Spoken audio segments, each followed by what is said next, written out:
যদি লক্ষ্য থাকে অটুট, একদিন দেখবেন দেখা হবে ঠিক বিজয়ে।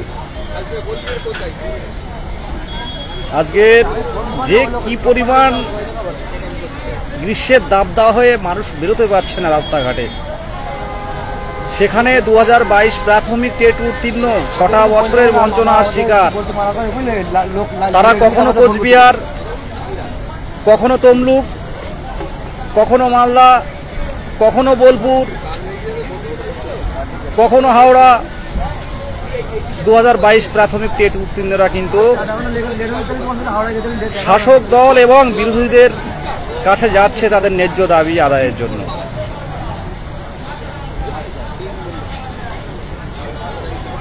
আজকে আমরা ঘর থেকে বেরোতে পারছি না, অনেকেই ঘরেই থেকে যাচ্ছে, এত গরম।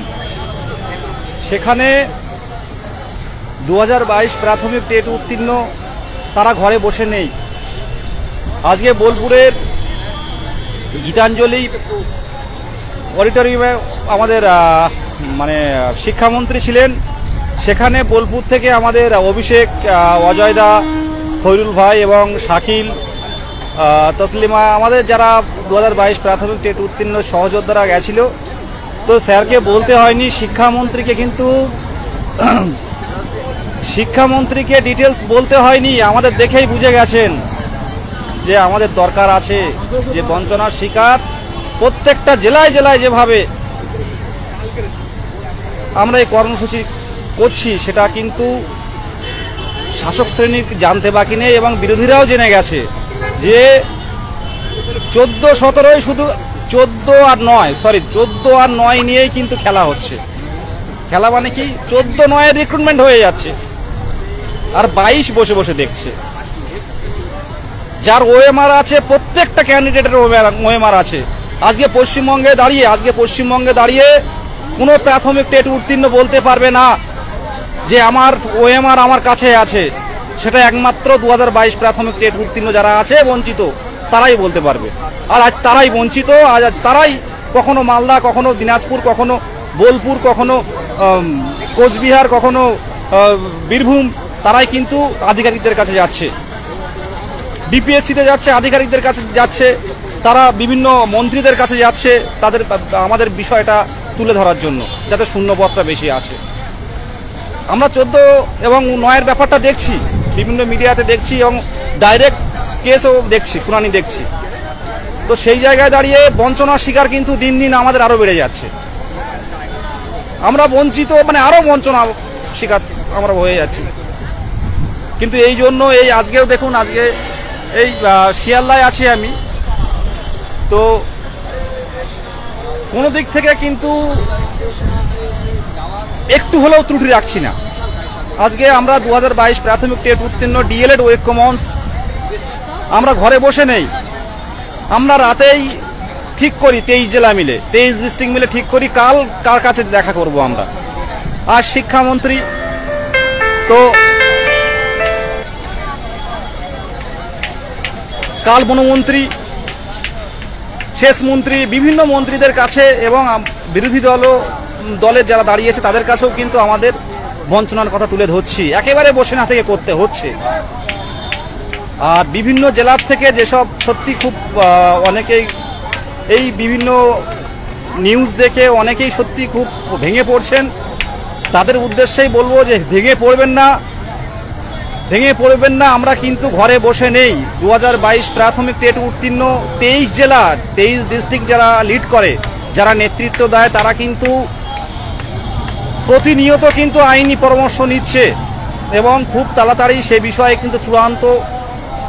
বিষয়ে চূড়ান্ত পদক্ষেপ কিন্তু আমরা নেব। আমরা কিন্তু বসে নেই, তবে গ্রাউন্ড না পেলে তো কোনো আইনি পদক্ষেপ নেওয়া যায় না। হঠাৎ করে একটা কেস করে দিলাম, সেটা তো সম্ভব না। 2014-2009-এর যে নিউজগুলো আমরা দেখছি, এ বিষয়ে কিন্তু আমাদের বিভিন্ন লয়ারের সুচিন্তিত মতামত কিন্তু আমরা নিচ্ছি। তো অপেক্ষা করুন, আইনি বিষয়ে আমি সোশ্যাল মিডিয়াতে বলবো না। 2022 প্রাথমিক টেট উত্তীর্ণরা যারা আছেন, অপেক্ষা করুন। আমাদেরও কিন্তু বসে নেই, সত্যি কথা বলতে মারাত্মক চিন্তা। তার মধ্যে 20-22 সবচেয়ে কাটা আমাদের 20-22, সে 22-এর কপালটাই খারাপ। সত্যি কথা বলতে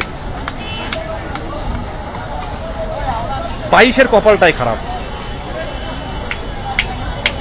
কেন বলছি 22-এর কপালটা কেন খারাপ? আজকে এনসিটির গাইডলাইন মেনে সমস্ত টেট হয়েছে, মানে এইরকম টেট পশ্চিমবঙ্গ কেন, ভারতবর্ষের ইতিহাসে এই টেট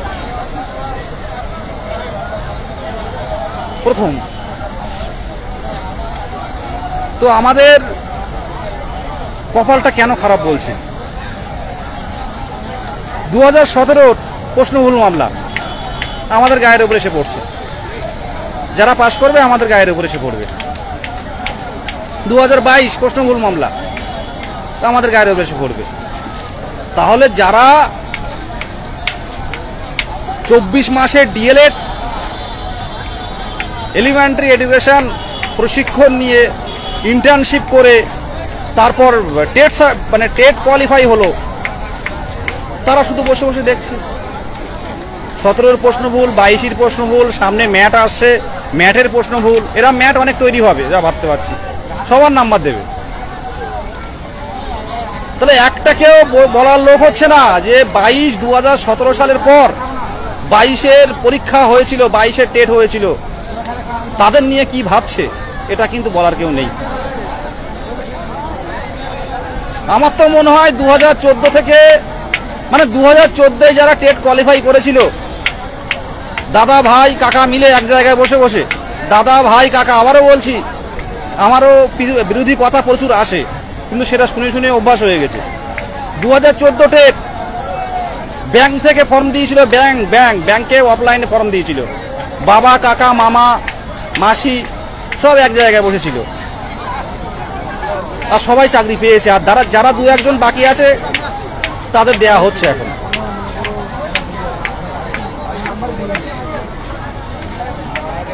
দেখুন 14 যারা চাকরি পাচ্ছে, দেখুন এক বাড়ি 2-3 জন করে বাবা ভাই মামা কাকা একসাথে বসে ওই ফর্ম তুলে পরপর তাদের সিট দিয়েছিল, একই মোএমআর করে সব পাস করে গেছে। আর 2009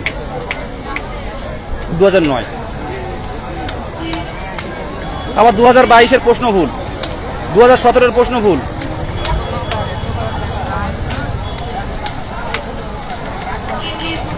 তাহলে আমরা কোথায় যাব? কোথায় যাব? আমাদের কি মানে আমরা কি আর আমাদের অস্তিত্ব টিকিয়ে রাখতে পারবো? তো সে বিষয়ে এর আগের দিনেও গেছিলাম, আজও বিভিন্ন জায়গায় কথা বলছি। তার সাথে সাথে 23টা জেলায় যারা আছে বিভিন্ন ডিস্ট্রিক্টে, আজ বোলপুর, কাল তমলুক,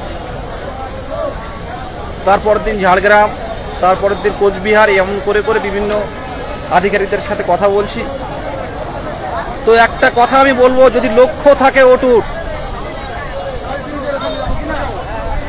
জয় আজ করবই, দেখা হবে বিজয়ের পথে। এই কঠিন সময়ে আপনারা পাশে থাকুন, সংঘবদ্ধ থাকুন। 23টা জেলা যেভাবে আছেন সংঘবদ্ধতা বজায় রাখুন। আজকে 24 মাসের ডিএলএড যারা করেছে, যারা টেট কোয়ালিফাই করেছে ইউনিভার্সিটির গাইডলাইন মেনে, তাদের চাকরি কিন্তু দিতে হবে। নিউমেরিক পোস্ট কোথায় থেকে কোথায় ক্রিয়েট হচ্ছে সেটা বুঝবো না। যারা ন্যায্য এবং যোগ্য তাদেরকে বঞ্চিত করা চলবে না। বিহারে টেট কোয়ালিফাই মানেই চাকরি, প্রাথমিক টেট কোয়ালিফাই মানে চাকরি। আপনারা এও জানেন যে বিহারে এত ভ্যাকান্সি দিচ্ছে যেখানে বাঙালিরা গিয়ে চাকরি করছে, যেখানে প্রত্যেকটা জায়গায় বলা হচ্ছে যে বাংলা যেটা করে আগামী দিনে ভারত সেটা অনুসরণ করে। আমরা চাইছি সেটা কিন্তু করতে হবে। এই পর্ষদ, ডিপিএসসি, এটা আমাদের জন্য তৈরি, এগুলো আমাদের জন্য তৈরি। আমরা বঞ্চিত হলে হবে না। আমরা কোনো সরকার বিরোধী কোনো বিরোধীদের সাপোর্টে কিন্তু কথা বলছি না। আমরা বাংলার সৃষ্টি, বাংলার সন্তান, আমরা বাংলার শিক্ষক। আমরা তাই বলবো, নীরব আছি মানেও এই নয় যে নীরব আছি মানেই যে হেরে গেছি, তা কিন্তু নয়। নীরব থাকতে হয় মাঝে মাঝে। 20-22টা মিটুক, আর ভোটটা মিটে যাক। শ্রদ্ধেয় গৌতম পাল মহাশয় বারবার বলেছিলেন যে 20-22টা মিললে আমি কি করি আপনারা দেখবেন। স্যারের স্বপ্নের টেট, গৌতম স্যারের স্বপ্নের টেট এটা। বারবার যতবার গেছি বারবার রিকোয়েস্ট করেছি, স্যার আপনি এই টেটটা নিয়ে সারা বাংলাকে দেখিয়েছেন। যখন চারিদিকে দুর্নীতির আলো সবাই দেখতে পাচ্ছিল, সত্য কি মিথ্যা তা নিয়ে আমি কমেন্ট করব না, সেই সময়ে কিন্তু বাংলায় এই টেটটা 2022 সালের প্রাথমিক টেট করে দেখিয়েছিলেন। সারা বাংলার বাহবা, মানে বাংলার সাধারণ মানুষরা বাহবা দিয়েছিলেন। সেই টেট কিন্তু 20,000 ভ্যাকান্সি দিলে সম্ভব না। সেই টেটে যারা বঞ্চিত হয়ে আছে, চুপচাপ আছে। আজকে যদি আমরা বলি, আজ যদি এখন বলি আন্দোলন করতে হবে, 1000 জন আন্দোলনের নামাতে পারি। কিন্তু স্যারেরা বলেছিলেন যে আন্দোলন করে সব শুধু আন্দোলন করলে হবে না। পর্ষদ সভাপতি নিজেই বলেছিলেন যে একটু অপেক্ষা করো, আমার উপর ভরসা রাখুন, আমি অভিভাবক না আপনাদের অভিভাবক আমি, আমার উপর ভরসা রাখুন, 20-22 মিটে গেলে আপনাদের ব্যবস্থা করা হবে। টেট কোয়ালিফাইড কেউ বসে থাকবে না। সেই কারণেই কিন্তু আজও বসে আছে চুপচাপ। 1 মাস দেরি হোক, আমি আবারও বলছি যে 15 দিন দেরি হোক, কিন্তু এমন ভ্যাকান্সি চাই যাতে সবাই বেরিয়ে যায়, শেষ হাসিটা আমরা হাসতে পারি। আমার কথা একটাই কথা, আমরা অবরুদ্ধ করে দিতে পারি, এই সময়ে অবরুদ্ধ করে দিতে পারি, আমাদের হারানোর আর কিছু নেই। তবু শিক্ষক, আমরা হবু শিক্ষক, ভাবি শিক্ষক, আমাদের ব্যবহার, আমাদের কথা, এগুলো অনেকে অনুসরণ করবে।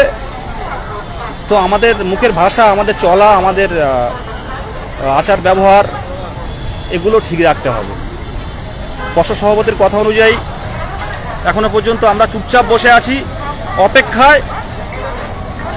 তবে খুব তাড়াতাড়ি আমরা যে এখন বর্তমানে যেসব নিউজগুলো আপনারা দেখছেন, খুব তাড়াতাড়ি আমরা স্টেপ নেওয়ার চেষ্টা করব।